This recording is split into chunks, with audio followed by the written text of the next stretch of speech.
जय हिंद दोस्तों, कैसे हैं आप सब। आज हम लोग मिल रहे हैं फ्लूइड मैकेनिक्स का। आज हम लोग का शायद ये 5th वीडियो होगा इस पे, है ना। 240 क्वेश्चन तक हम लोगों ने कर लिया था। आज हम लोग उसके आगे कैरी ऑन करेंगे। आज शायद 300 तक हम लोग पहुंच जाएं। चलिए देखते हैं। हम लोग का 240 क्वेश्चन तक, शायद 239 तक हुआ था। 240 का नंबर क्वेश्चन से शुरू करते हैं हम लोग यहाँ पे। आइए देखते हैं।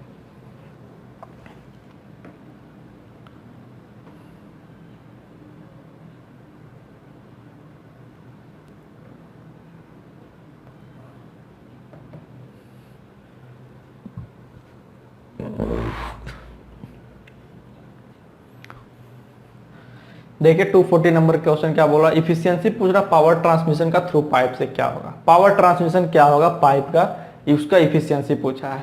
तो इफिशियंसी होता है उसका H minus H F by H, है ना। H जो टोटल सप्लाई है हम लोग का हेड का, और HF जो head loss due to friction, और जो उसका दोनों का जो हम लोग का डिफरेंस बाई जो है हम लोग का टोटल सप्लाई हेड, वो हम लोग का इफिशियंसी निकल जाता है कोई भी एक पाइप का। तो ये नंबर जो हम लोग का करेक्ट उत्तर हो जाएगा। Next, power transmitted through a pipe पूछा गया। पावर पूछा गया, उसमें इफिशियंसी पूछा गया था, इसमें पावर पूछा गया है।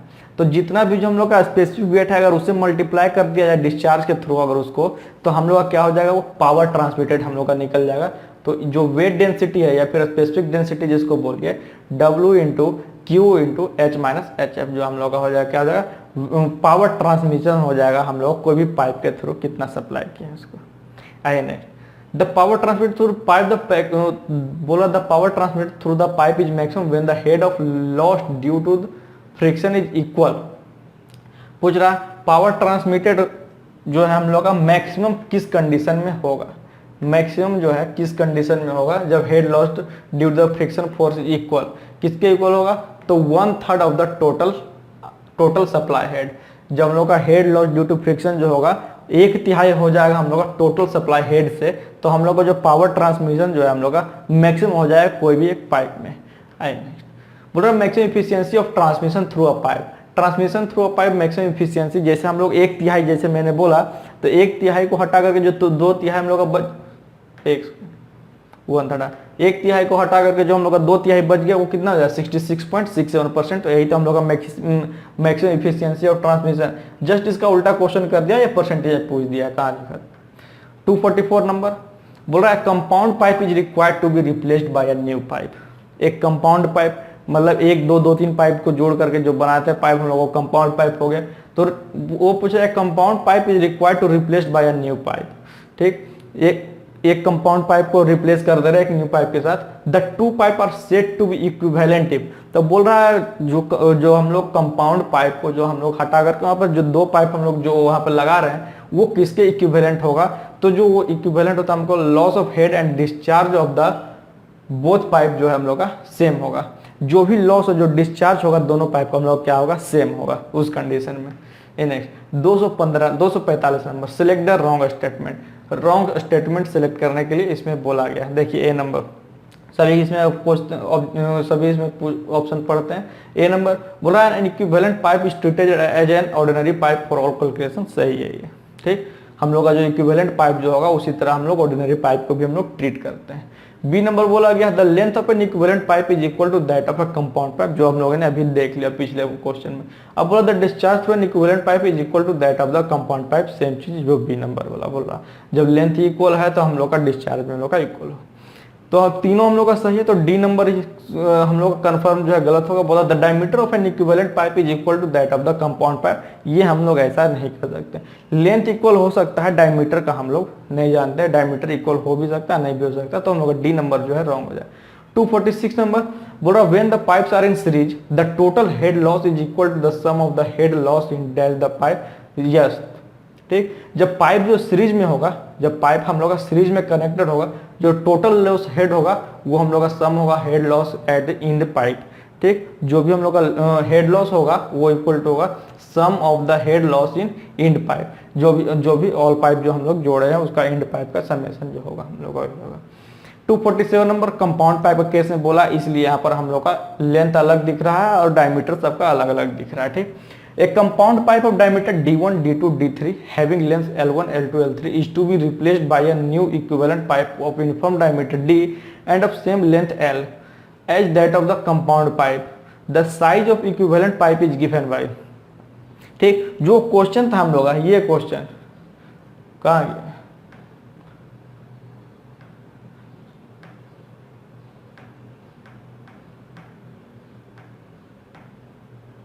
जो ये क्वेश्चन था हम लोग का कि एक कंपाउंड पाइप को हम लोग पाइप के थ्रू हम लोग रिप्लेस कर दें, वही सेम चीज है यहाँ पर। कंपाउंड पाइप को रिप्लेस कर दिया कि इक्विवेलेंट पाइप के केस में, तो वही क्वेश्चन पूछा है। जो हम लोग का जो रेशियो होगा, अगर ये तीनों इक्विवेलेंट, ये कंपाउंड पाइप है D1, D2, D3, और ये हम लोग उसके इक्विवेलेंट में एक पाइप ले लिए हैं, तो पूछा है यहाँ पर जो रेशियो होगा वो क्या होगा। तो जो रेशियो होगा हम लोग का L/D⁵ equal to L1/D1⁵ plus L2/D⁵ plus L3/D3⁵। जो D⁵ वाला ऑप्शन है वही वाला टिक कीजिएगा, वो हम लोग का इक्विवेलेंट हो जाएगा।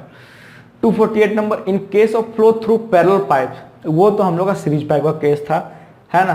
तो पैरेलल पाइप के केस में पूछा, पैरेलल पाइप के केस में हम लोग का टोटल डिस्चार्ज जो है इक्वल टू होता है हम लोग का sum of discharge in the various pipe. वहां हम लोग का क्या हो रहा था, टोटल हेड जो हम लोग का इक्वल हुआ था, यहाँ पर टोटल डिस्चार्ज इक्वल होगा, वो ध्यान रखना है। ठीक, यहाँ पे अगर हम लोग का सीरीज के केस में बोले तो C नंबर हम लोग का करेक्ट उत्तर होता है। ये जो C नंबर है, ये हम लोग का सीरीज का केस है गया कि the total head loss is the sum of the head losses in the various pipe. ये हम लोग का सीरीज पाइप के केस में। पैरेलल पाइप के केस में the total discharge equal to the sum of discharge in the various pipe. The siphon will work satisfactorily, मैंने siphon का केस बताया पिछले वीडियो में। If the minimum pressure is in the pipe is dash the, यहाँ पे क्या है, is dash the vapour लिखा हुआ है, vapour is dash the vapour pressure of liquid, तो क्या हो जाएगा, मोर देन। हमेशा जो मिनिमम प्रेशर है पाइप में हम लोग का ज्यादा रहना चाहिए vapour pressure of the liquid से, तभी हम लोग का जो है साइफन जो है सेटिस्फैक्टरली वर्क करेगा। 250 नंबर बोल रहा है, siphon is used to connect to reservoir at different level intervened at by a river bridge. मैंने बताया था क्या कि कोई भी एक पाइप जो है हम लोग का, है ना, पाइप यहाँ पर पानी है तो इसको लाने के लिए जो हम लोग यूज करते हैं, प्रोसेस जो यूज करते हैं उसको हम लोग साइफन बोलते हैं। तो वही चीज है कनेक्ट टू रिजर्वायर के लिए। ठीक, नेक्स्ट स्लाइड लेते हैं। 250 तक हम लोग का हो गया, 251 लेते हैं नेक्स्ट स्लाइड में हम लोग का। चलिए 251 नंबर देखिए क्या बोल रहा an air vessel is provided at the submit in a siphon to.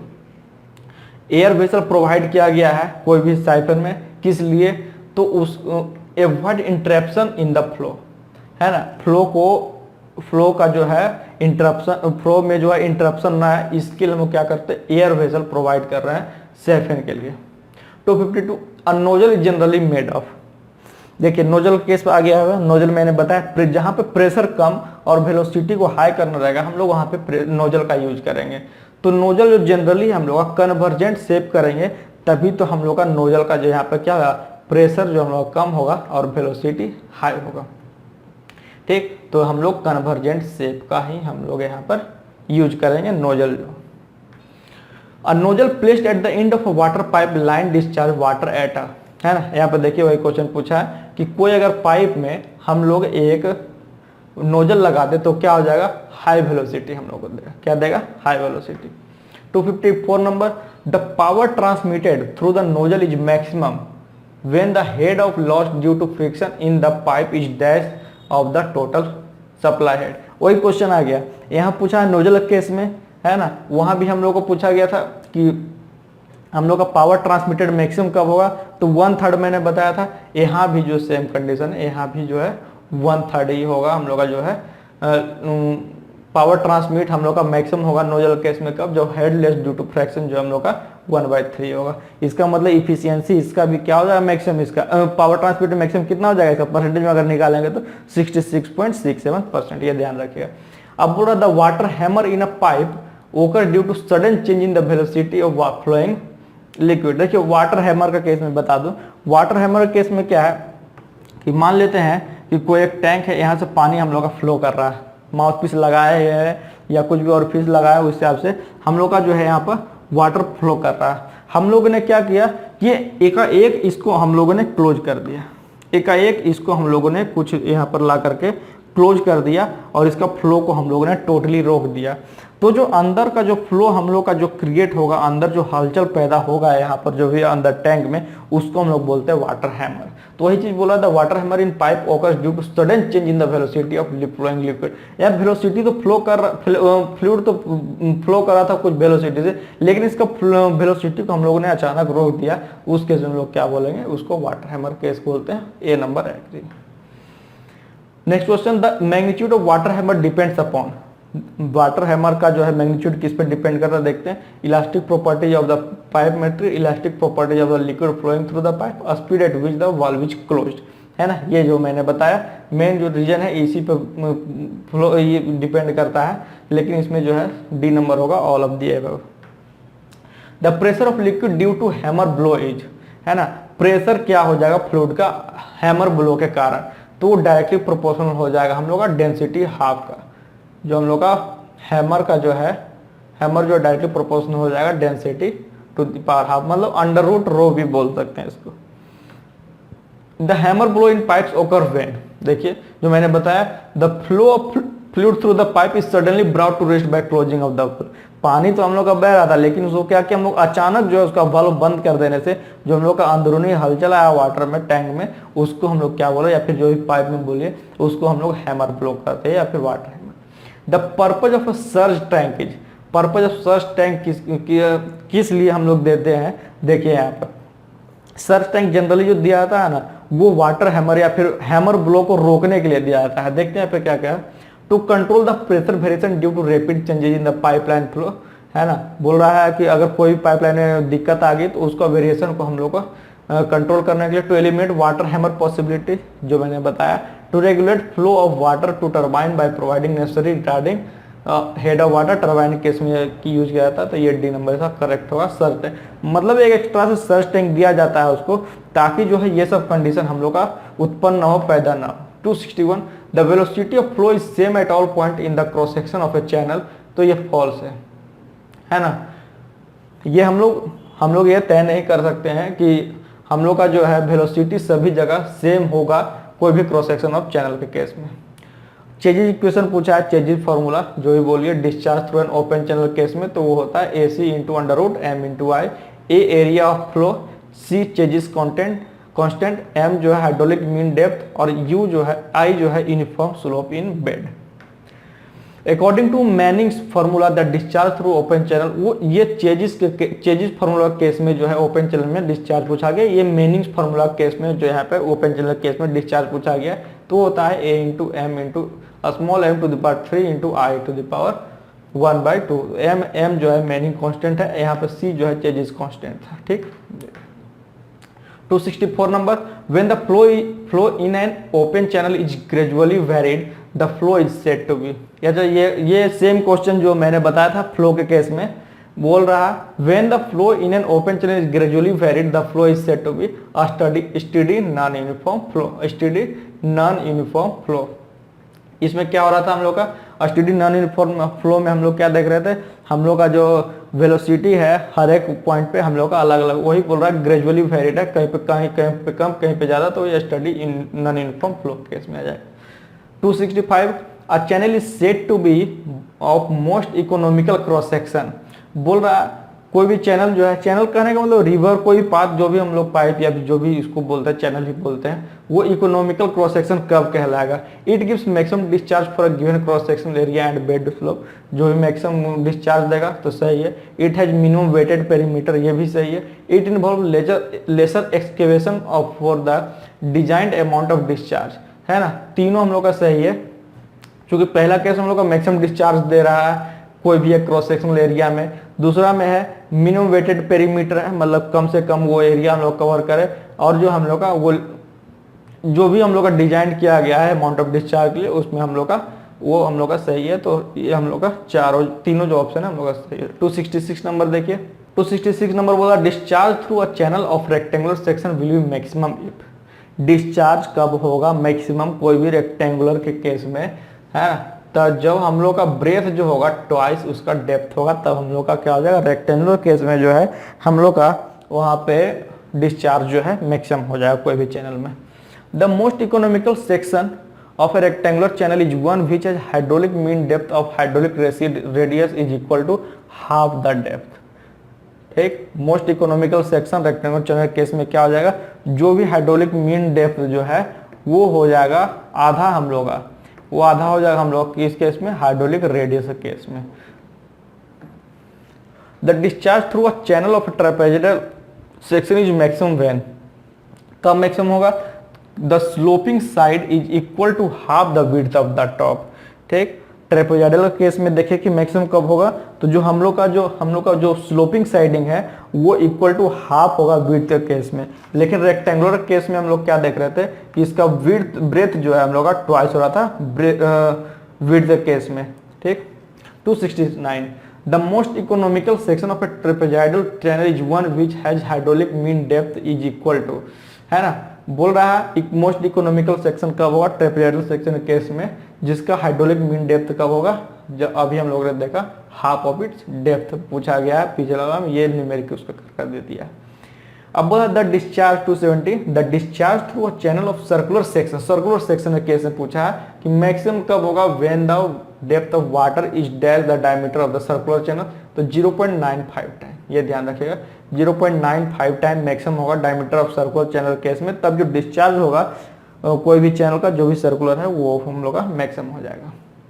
271 इसमें पूछा गया velocity through a channel of a circular, देखिए पिछले क्वेश्चन में पूछा गया डिस्चार्ज कब मैक्सिमम होगा, 0.95 टाइम जब हम लोग का बड़ा रहेगा तब। यहाँ पे वेलोसिटी पूछा गया है, तो वेलोसिटी जब 0.81 टाइम जब हम लोग का बड़ा रहेगा तब हम लोग का जो वेलोसिटी मैक्सिमम होगा कोई भी चीज सर्कुलर चैनल के केस में। 272 the highest efficiency is obtained with the channel of dash section, तो ट्रेपेजोइडल सेक्शन, क्योंकि ट्रेपेजोइडल सेक्शन में रेक्टेंगुलर भी आ जाता है और ट्रायंगुलर भी आ जाता है, दोनों केस आ जाता है, तो हम लोग का हाईएस्ट इफिशियंसी जो ऑब्टेन्ड होगा कौन सा चैनल के केस में होगा, ट्रेपेजोइडल सेक्शन के केस में। बोल रहा है in open channel the specific energy is the, open channel किसको कहते हैं, तो total energy measured with respect to the datum passing through the bottom of the channel. Datum जहां पे हम लोग बेस लेते हैं उसको हम लोग डेटम बोलते हैं, तो बोला total energy measured with respect to the datum passing through the bottom of the channel, उसको हम लोग बोलेंगे ओपन चैनल, उसका हम लोग का स्पेसिफिक एनर्जी होता है। 274 number the depth of water in a channel corresponding to the minimum specific energy is known as critical depth, तो सही है, ये हम लोग सही है, जो डेप्थ होता है वाटर कोई भी corresponding स्पेसिफिक एनर्जी केस में उसको हम लोग क्या बोलते हैं, क्रिटिकल डेप्थ। 275 क्रिटिकल डेप्थ अब पूछा गया, उसका इक्वेशन बताइए, क्रिटिकल डेप्थ का हम लोगों ने डिफिनेशन देख लिया, तो इक्वेशन बताइए क्रिटिकल डेप्थ का, तो q square by g to the power 1/3, या तो आप लिख सकते हैं cube root of q square by g, ठीक, जैसा आपको सिंपल लगे, बी नंबर हम लोग का करेक्ट उत्तर है। 276 if the depth of water in open channel is greater than the critical depth the flow is called, ठीक है, बोल रहा है कोई भी ओपन चैनल में डेप्थ ऑफ वाटर जो है ग्रेटर देन क्रिटिकल डेप्थ हो जाएगा, तो वैसा फ्लो को हम लोग क्या बोलेंगे, तो वैसा फ्लो को हम लोग बोलते हैं ट्रैंक्विल फ्लो, वैसे फ्लो को हम लोग क्या बोलते हैं, ट्रैंक्विल फ्लो। अब बोला है देखिए कि उसमें तो ज्यादा बोला था, इसमें अगर कम हो जाएगा तो क्या बोलेंगे उसको, टॉरेंशियल फ्लो, ज्यादा हो जाएगा तो मोर हो जाएगा तो ट्रैंक्विल, और लेस हो जाएगा तो टॉरेंशियल, ये आपको ध्यान रखना है। अगर आपको बोलना नहीं है तो ऐसे भी आप रख सकते हैं कि जिसमें कम वर्ड है वो हम लोग का क्रिटिकल डेप्थ से ज्यादा होगा, जिसमें ज्यादा वर्ड है टॉरेंशियल तो वो हम लोग का लेस हो जाएगा, उल्टा जस्ट उसका। 278 the flow at critical depth in an open channel is called torrential flow, तो नहीं, हम लोगों ने देखा कि जब हम लोग का क्या जाएगा कम होगा तब हम लोग का टॉरेंशियल फ्लो होगा। The discharge in an open channel corresponding to critical depth is maximum, कोई भी डिस्चार्ज ओपन चैनल के केस में corresponding क्रिटिकल डेप्थ क्या हो जाएगा, मैक्सिमम होता है। The most efficient section of a channel is, है ना, हम लोगों ने पहले ही देखा है, वो क्या हो जाता है हम लोग का ट्रेपेजोइडल होता है, मोस्ट इफिशिएंट बोले या इकोनॉमिकल बोले, इसका ऑप्शन नहीं है। 281 नंबर यस है, ये नो है। B number, A number 281। देखिए, the rise in water level which occurs during the transformation of the unstable shooting flow to the stable corresponding flow is hydraulic jump, तो correct होता है, correct, yes. 282 the critical depth meter is use to measure, बोल रहा है critical depth metre है, उसको हम लोग किसके लिए मेजर करने के काम लाते हैं, तो हाइड्रोलिक जंप मेजर करने के काम में लाते हैं। In a venturi flume the flow takes place at, venturi flume जो है किस कंडीशन में लेता है टेक्स प्लेस, तो वो जो हम लोग का वातावरण का जो दबाव है उसी कंडीशन में लेता है, जो एटमॉस्फेरिक प्रेशर केस में, एटमॉस्फेरिक प्रेशर केस में लेता है। A venturi flume is flumed structure constructed across a channel by restricting its width, तो सही। वेंचुरी फ्लेम क्या है, वैसा कोई एक स्ट्रक्चर है जिसको हम लोग क्या करते हैं, उसका विड्थ को रेस्ट्रिक्ट करके हम लोग बनाते हैं। A structure whose width is dash the width of the channel is called flumed structure, तो लेस देन, कोई भी स्ट्रक्चर का विड्थ जो है उससे कम होगा विड्थ ऑफ द चैनल का, तो उसको हम लोग क्या बोलेंगे, फ्लूम्ड स्ट्रक्चर। अब venturi flume is use to measure, venturi flume क्या होता है हम लोग का, डिस्चार्ज ऑफ लिक्विड। चूंकि अभी हम लोग देख रहे हैं क्या, सभी जो है डिस्चार्ज ऑफ लिक्विड ही मापने काम में ला रहे हैं, नॉच हो गया, वियर हो गया, कुछ भी हो गया, वेंचुरी मीटर हो गया, तो डिस्चार्ज ऑफ लिक्विड ही मापने काम में ला। The coefficient of venturi meter venturi flume is generally lies between, तो 0.95 से 1 के बीच में हम लोग का जो है कोफिशिएंट ऑफ वेंचुरी फ्लेम लाई करता है।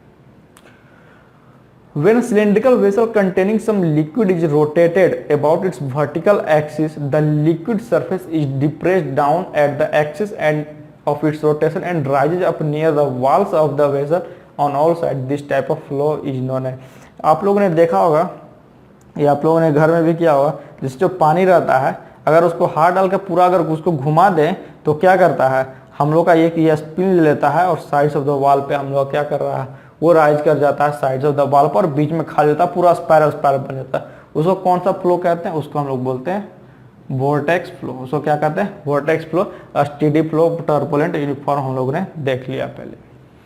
289 the rise of liquid along the walls of revolving cylinder about the initial level is dash the depression of the liquid at the axis of rotation, तो वो सेम रहता है।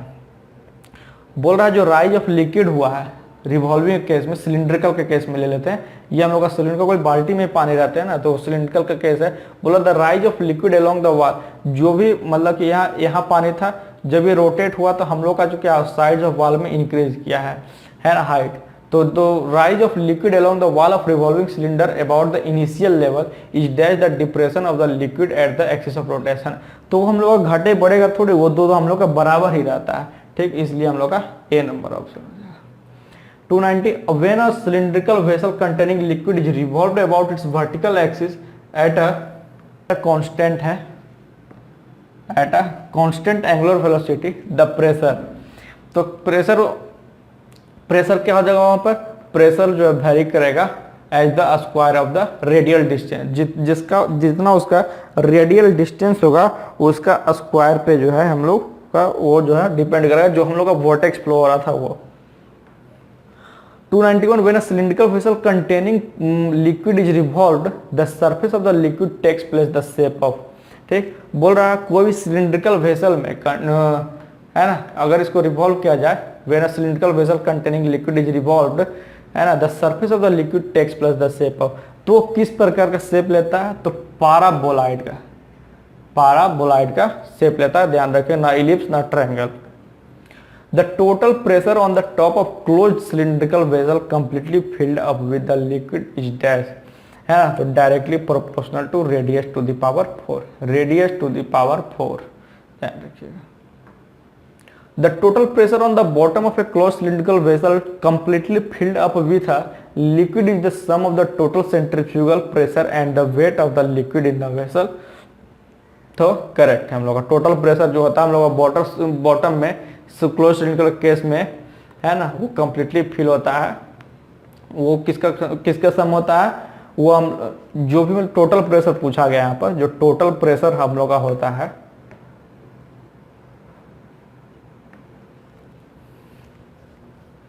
है ना। Total pressure क्या हो जाएगा, जो कंप्लीटली फिल्ड लिक्विड है, यहाँ पे लिक्विड लिख दीजिए plus total centrifugal force, sorry जो हम लोग का सेंट्रीफ्यूगल फोर्स हुआ, centrifugal force plus weight of the liquid of the vessel, जो होगा वो टोटल प्रेशर के वेट ऑफ लिक्विड, ये दोनों का समेशन को हम लोग क्या बोलेंगे, टोटल प्रेशर बोलते हैं। तो ये हम लोग का सही है, जब हम लोग वोर्टेक्स फ्लो के केस में ही सभी एक बोला गया। नेक्स्ट देखिए बोल रहा है 294 number, the flow water through the hole in the bottom of wash basin is example. देखिए ध्यान दीजिए, है ना, जब हम वाश बेसिन के केस में पूछा, सभी घर में वाश बेसिन है, कोई दिक्कत नहीं है उसके लिए।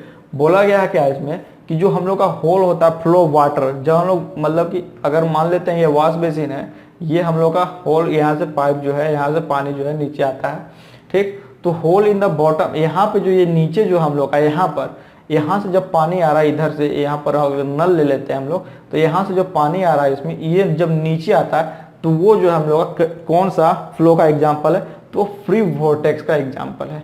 चूंकि यहाँ पर क्या कर रहे हैं हम लोग, यहाँ पर हम लोग कोई भी एक मतलब कि एक्सटर्नल सप्लाई नहीं दे रहे। जैसे हम लोग वोर्टेक्स में क्या कर रहे थे, कोई एक बाल्टी पानी रख के उसको हाथ से हम लोग घुमा रहे थे, यहाँ पर ऐसा कुछ नहीं, ये डायरेक्टली गिर रहा है और पाइप में स्पाइरल वे की तरह जाता है, तो इसलिए हम लोग इसको फ्री वोर्टेक्स कहते हैं।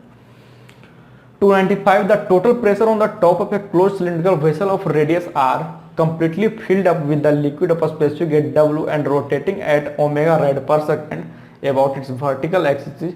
तो उसका जो इक्वेशन होता है टोटल प्रेशर का हम लोग का, वो होता है pi W omega square r to the power 4 by 4g। यहाँ से अगर आप देखिएगा तो यहाँ निकल करके आ जाएगा जो हम लोग का हो रहा था कि रेडियस जो है टू द पावर 4, ये जो डायरेक्टली प्रोपोर्शनल होता है total pressure radius to the power 4। तो ये अगर इक्वेशन आप याद रखिएगा ना, तो आपको बहुत चीज ध्यान में रह जाएगा। अगर ओमेगा केस में पूछे तो ओमेगा का स्क्वायर के केस में स्पेसिफिक डेंसिटी डायरेक्टली प्रोपोर्शनल होता है, ठीक। ये चीज आप लोग याद रख सकते हैं। अब बोल रहा है अगर इंक्रीज इन प्रेशर, है ना, प्रेशर कितना इंक्रीज हो, the increase in pressure at the outer edge of a drum of radius R completely filled up with the liquid of density rho and rotating at omega radian per second is. तो increase in pressure क्या हो जाएगा, increase in pressure हम लोग का हो जाएगा rho omega square R square by 2, ठीक। ये हम लोग क्या हो जाएगा, इंक्रीज इन प्रेशर। और टोटल प्रेशर का केस हम लोग देख लिए, pi W omega square r to the power 4 by 4g। The tangential velocity of the water element having free vortex, free vortex क्या हो जाएगा, तो फ्री वोर्टेक्स जो होता है हम लोग का inversely proportional to its distance from the centre, क्या हो जाएगा, इनवर्सली प्रोपोर्शनल हो जाएगा हम लोग का distance from the centre free vortex के केस में, चूंकि यहाँ पर हम लोग कोई भी एक्सटर्नल फोर्स नहीं दे रहे हैं। नेक्स्ट क्वेश्चन देखिए, when a cylindrical vessel of radius r containing liquid is revolved about its vertical axis omega radian per second, then the depth of parabola which the liquid is in, depth पूछा गया है, depth H या फिर d से denote कर लीजिए। Depth of parabola क्या जाए, omega square r square by 2g। जो भी हम लोग का सिलिंड्रिकल वेसल केस में r जो है हम लोग का रेडियस है कंटेनिंग, वो जो रिवॉल्व किया जा रहा है कोई भी वर्टिकल एक्सिस केस में इसको रिवॉल्व कर रहे हैं, तो यहाँ पर डेप्थ पूछा गया, डी हम लोग क्या हो जाएगा, omega square r square by 2g। देखिए जो हम लोग का शेप बन रहा था, कैसा बन रहा था, पाराबोलाइड हम लोग ने देखा था, तो ये पूछा the depth of parabola which is liquid एजिम इज, तो हम लोग का omega square r square by 2g। 299 number इसी क्वेश्चन में पूछा है, इसी क्वेश्चन में पूछा है। यहाँ पर मैं फार्मूला लिख देता हूँ, आप लोग का आसान होगा, omega square r square by 2g, यही था ना। देखिए omega square r square by 2g, इस केस में पूछा है क्या कि अगर if the angular omega is doubled, अगर ओमेगा को डबल कर दे रहे, चलिए डबल कर दे रहे, अगर ओमेगा को डबल कर दे 2 ओमेगा कर दे, तो ये स्क्वायर क्या हो जाएगा, 4 आ जाएगा, यहाँ पर 2 2 जब 4 हो जाएगा। तो बोला depth of parabola, depth of parabola क्या हो जाएगा, 4 टाइम हो जाएगा, सिंपल। अब फिर पूछा 290 क्वेश्चन में, फिर पूछा 98 में पूछा क्या करने बोल रहा है कि एंगुलर वेलोसिटी को हाफ कर देते हैं। चलिए एंगुलर वेलोसिटी को हाफ कर दे रहे हैं, एंगुलर वेलोसिटी को हाफ कर दिए एंड रेडियस ऑफ वेसल को डबल कर दिए, रेडियस ऑफ वेसल को डबल कर दिए, तो पाराबोला क्या होगा, है ना। देख लीजिए क्या होगा, ये क्या हो जाएगा, ओमेगा बाई 4 इंटू 2 दूना 4 r स्क्वायर बाई 2g। देखिए 4 4 कट गया तो वही चीज बच गया, omega square r square by 2g, तो same remains will remain same, तो करेक्ट है ना, वही इक्वेशन दिया हुआ। 301 नंबर बोला the property of liquid which controls its rate of flow is called viscosity, तो ट्रू है। विस्कोसिटी जिसको हम लोग श्यानता कहते हैं, है ना, जिसको हम लोग श्यानता कहते हैं, एक लेयर दूसरे लेयर को रेस्ट्रिक्ट करता जाने के लिए, वही बोला the property of liquid which controls its rate of flow is called its viscosity, उसी का हम लोग श्यानता कहते हैं। According to Newton's law of viscosity the shear stress on a layer of a fluid is directly proportional to the shear stress. जो भी shear stress होता है ना, शियर स्ट्रेस कोई भी लेयर का, न्यूटन्स लॉ ऑफ विस्कोसिटी क्या, viscosity में पहले मैंने क्या होता है कि एक लेयर दूसरे लेयर को जाने से रेस्ट्रिक्ट करता है, ठीक। तो कोई एक लेयर के केस में जो शियर स्ट्रेस है वो डायरेक्टली प्रोपोर्शनल होता है शियर स्ट्रेन का, ठीक। ये न्यूटन्स लॉ ऑफ विस्कोसिटी ने दिया था, है ना, न्यूटन्स लॉ दिए थे कि जो शियर स्ट्रेस कोई भी होगा एक लेयर ऑफ फ्लूइड का, वो डायरेक्टली प्रोपोर्शनल होगा शियर स्ट्रेस के केस में, ठीक। ये विस्कोसिटी के केस में है। A thick liquid like a syrup has a dash viscosity greater than a light liquid like water। पूछा गया क्या कि सिरप देखे थोड़ा मतलब कि गाढ़ा टाइप का होता है, थोड़ा मतलब थिक लिक्विड है, और कोई एक पानी का केस ले लिया जाए तो हम लोग का किसका विस्कोसिटी ज़्यादा होगा। विस्कोसिटी कहने का मतलब है कौन लेयर है किसको जो है एक दूसरे का लेयर को रेस्ट्रिक्ट करे, तो देखते पानी वो बहता ही रहता है, लेकिन उसी केस में अगर देखें पानी हम लोग का ज़्यादा दूर बह के चल जाएगा, और जो हम लोग सिरप लेंगे वो थोड़ा कम दूर, चूँकि ये हम लोग का ठीक कंडीशन में होता है, थोड़ा हम लोग का इसका विस्कोसिटी ज़्यादा होता है, इसलिए हम लोग क्या हो जाएगा यहाँ पर ग्रेटर, सिरप का विस्कोसिटी हम लोग का ज़्यादा होगा। The shear stress between the two liquid layer is dash proportional to the distance between the layer, indirectly proportional, वो डिस्टेंस पे मैटर नहीं करता है। बात ध्यान से, एक लेयर में स्ट्रेस शियर स्ट्रेस जो है डायरेक्टली प्रोपोर्शनल टू स्ट्रेन है, वो तो कोई एक लेयर में ले रहे थे, लेकिन ये पूछा है क्या, मान लेते हैं एक लेयर से दूसरे लेयर के बीच में डिस्टेंस कितना, क्या उस पर भी वेरी करेगा, नहीं, वो इनडायरेक्टली प्रोपोर्शनल होता है ना, उसको डिस्टेंस से कोई मतलब नहीं है। Newton's law of viscosity is relation between, अभी हम लोगों ने देखा था न्यूटन्स लॉ ऑफ विस्कोसिटी क्या बोलता है, shear stress is directly proportional to shear strain, कोई भी एक लेयर के केस में, ठीक। तो शियर स्ट्रेस और रेट ऑफ शियर स्ट्रेन का जो हम लोग का रिलेशन है, हम लोग का न्यूटन्स लॉ ऑफ विस्कोसिटी है। The unit of dynamic viscosity पूछा गया है, डायनेमिक विस्कोसिटी बोल लीजिए या फिर एब्सोल्यूट विस्कोसिटी बोल लीजिए या फिर विस्कोसिटी बोल लीजिए, एक ही चीज होता है, तो उसका जो यूनिट होता है हम लोग का newton second per metre square, newton second per metre square. अब देखिए बोला poise is the unit of viscosity in CGS system of, CGS system of unit में हम लोग का पॉइज जो हम लोग 1 न्यूटन मीटर,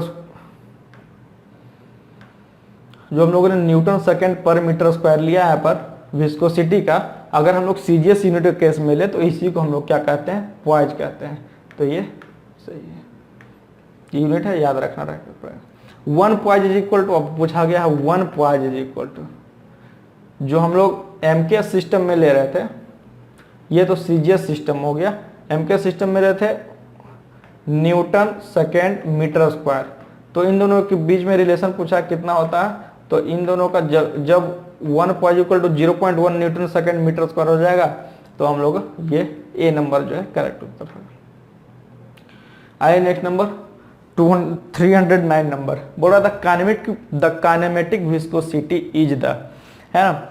आइए मैंने बोला दो तरीके का विस्कोसिटी, एब्सोल्यूट विस्कोसिटी बोलिए या फिर उसी को विस्कोसिटी बोलिए या फिर डायनेमिक विस्कोसिटी उसको बोलिए, सब जो है एक ही चीज है, लेकिन जो हम लोग का काइनेमेटिक विस्कोसिटी है वो किसका रेशियो है, तो जो एब्सोल्यूट विस्कोसिटी या फिर जो भी विस्कोसिटी ही लिख लीजिए सिंपली, कोई दिक्कत नहीं है। आप सिंपली अगर विस्कोसिटी ही लिखे, किसका रेशियो है, विस्कोसिटी और डेंसिटी ऑफ द लिक्विड का जो रेशियो है हम लोग का, वो हम लोग का क्या हो जाएगा, काइनेमेटिक विस्कोसिटी। आइए आज का लास्ट क्वेश्चन देख लेते हैं। Stroke is the unit of, stroke तो ये जान रहे हैं हम लोग कि स्ट्रोक जो है हम लोग का काइनेमेटिक विस्कोसिटी का यूनिट है, लेकिन वो किस केस में बोला गया है, CGS unit, MKS unit, SI unit या फिर एमकेएस। तो ये जो हम लोग का स्ट्रोक जो है हम लोग का सीजीएस यूनिट का केस है kinematic viscosity. Absolute viscosity case में अगर सीजीएस में पूछेगा तो पॉइज होता है, और एमकेएस में पूछेगा तो 1 न्यूटन सेकेंड मीटर स्क्वायर, और 1 पॉइज इक्वल टू होता है हम लोग का 0.1 न्यूटन सेकेंड मीटर स्क्वायर। ठीक, अगले क्लास में सबसे पहले मैं विस्कोसिटी के बारे में और कुछ बता दूंगा। ठीक, उसके बाद हम लोग जो शायद 60-70 क्वेश्चन और बचेंगे, वो मैं कंप्लीट करवा दूंगा। ठीक, आज भी हम लोग 310 तक हम लोग का हो गया है ना। इतना तक आप लोग रिवीजन करके रखिए। बाकी वो जो बीच में जितना भी फॉर्मूला आया उसको सिर्फ ध्यान में रखिए, उसका डिराइवेशन का उतना जरूरत नहीं है, आप लोग उसका टेंशन मत लिया कीजिए, है ना। बाकी जो चीज़ें नहीं समझ में आती है, मान लीजिए कोई क्वेश्चन समझ में नहीं आता, इतने इक्वेशंस हैं कि कैसे क्या करना है, तो अपने तरीके से उसको देख लीजिए कैसे उसको मेमोराइज किया जाए। समझ रहे बात, आप अपने उसको मतलब कि निजी जिंदगी से या फिर जो भी डेली चीज़ें हो रही हैं उससे रिलेट करके देखिए कि उसको कैसे मतलब कि किया जाए। जैसे omega square R square by 2g है, तो इसको हम लोग कैसे याद कर सकते हैं, वो अपने में देखिए। क्योंकि जो है सभी चीज़ों का मैं बार बार बोल रहा हूँ कि यहाँ पे एक्सप्लेनेशन करना संभव वाली बात नहीं है, और उतना टाइम भी नहीं है। एक मतलब जो कम्पिटिटिव स्टूडेंट जो तैयारी कर रहे हैं हम लोग टेक्निकल एग्जाम का, चूँकि आपको जो है नॉन टेक पर भी ध्यान देना पड़ेगा एक ही साथ। नहीं तो क्या होगा, नॉन टेक का तो मान लीजिए कि टेक्निकल तैयार कर लिए हैं और नॉन टेक में ही आपका पेपर खराब चला गया है, तो आप पहले ही कंपटीशन से बाहर हो जाएंगे। तो इसलिए जो है दोनों चीज़ों को देखते हुए आप लोग जो है टाइम का मैनेज करें। ठीक, तो ऐसा नहीं कि एक दिन में एक ही क्वेश्चन में पूरे लगे हो कि नहीं आज तो हम इसका जो है एक्सप्रेशन डिराइव करके देख ही लेंगे कैसे क्या होता है, वो बात ठीक है। लेकिन जब जो टाइम करने का था, जो 3 साल आप लोगों ने डिप्लोमा किया, आप उसमें कर सकते थे, लेकिन अभी वो टाइम हम लोग का बचा नहीं है। क्योंकि मुझे जैसा है पता कि जल्द ही हम लोग का आरआरबी जेईई का नोटिफिकेशन निकलने वाला है या फिर एसएससी जेईई का, तो उस हिसाब से उसको टाइम को देखते हुए अपना आप तैयारी करें। तब तक आज के लिए इतना ही, वाइंड अप यहीं पे करते हैं। तब तक के लिए